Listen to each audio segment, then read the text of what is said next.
বন্ধুরা, আজ আমি 3 পদ্ধতিতে সিরিয়াল নাম্বার সিরিজ ফিল করা দেখাবো। প্রথমে আমি 1 লিখে এন্টার দাবাবো, তারপর 2 লিখে এন্টার দাবাবো। দুটোকে একসাথে সিলেক্ট করে নিয়ে আমি 100 পর্যন্ত সিরিজ চাইছি, তাই 100 পর্যন্ত আমি ফিল আপ করে নেব।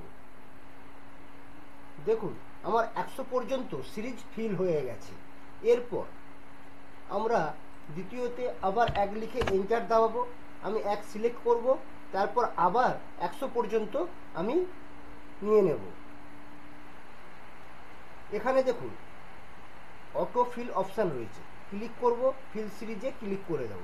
দেখুন আমার অটোমেটিক্যালি এখানে আমার 100 পর্যন্ত সিরিজ ফিল হয়ে গেছে। এরপর আবার আমি 1 লিখে এন্টার দাবাবো, 1 সিলেক্ট করব, কন্ট্রোল প্রেস করব, দিয়ে ড্র্যাগ করে নেব।